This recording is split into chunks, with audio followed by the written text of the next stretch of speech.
Hello everybody, welcome and welcome back.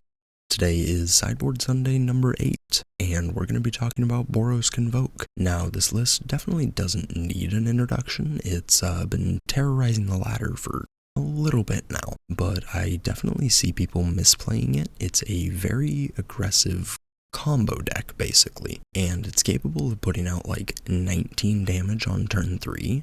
And it's really just a 4-card combination that does that, so you can mulligan pretty aggressively. So what you want in your opening hand is Voldaren Epicure, Gleeful Demolition, Warden of the Inner Sky, or a Novus Inspector.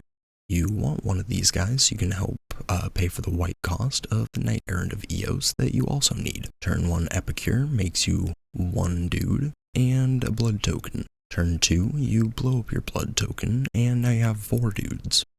Play your 5th white creature, and suddenly you have enough stuff to convoke out a Knight Errant. With 5 creatures convoking it, you can grab any other creature in the deck, whether it's Knight Errants or Imidane's Recruiter. Imidane's Recruiter is definitely the best because that's what allows you to pretty much kill people on turn 3. If you have 5 1/1s and a 4/4, that's going to be 10 and 15, 16, 17, 18 damage.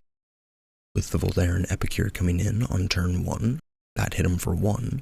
So if your opponent has used a singular pain land and doesn't have interaction, they're dead on turn 3. That can be turn 2 for them if you're on the play, so if they just go like tap land, they're at 1 life on their turn 3. What do you do for that? Nothing. The deck is incredibly aggressive, and even hands that don't contain Knight Errant of Eos can still pop off incredibly fast in the early game. Hands containing just things like Warden of the Inner Sky, plus an artifact creature and a Gleeful Demolition, on turn 2 can put 6 power on the board. You play your, dorky little artifact guy on turn 1. Turn 2, you play the Warden, and then you crank it. I've seen lots of people immediately fire off the Demolition, then play the Warden, then get 1 crank. What you want to do is play your Inspector on turn 1, Warden on turn 2, Gleeful the token, after you convoke everything, because that's 3 permanents, then you make 3 more, and those can be tapped for the Warden again. So that puts 2 counters, and you get 2 scries on turn 2. And you have your 3 tokens that you can tap again on turn 3 to send the Warden into the air. We just played 2 Case the Gateway Express. It's a little bit clunky, but it's very powerful. Having the ability to just, have 5 or 6 creatures do 1 damage each to Shelly, definitely a way to kill her.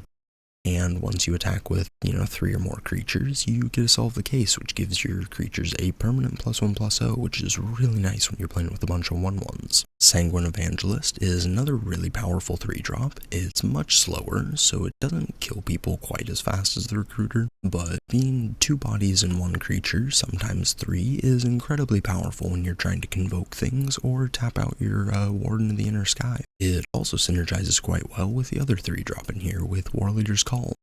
This is an enchantment that gives all your creatures +1/+1, and it pings your opponent whenever creatures enter. It works very nice with things like Gleeful Demolition, doing 1 mana to create 6 power and toughness, and 3 damage to your opponent. That's an insane rate.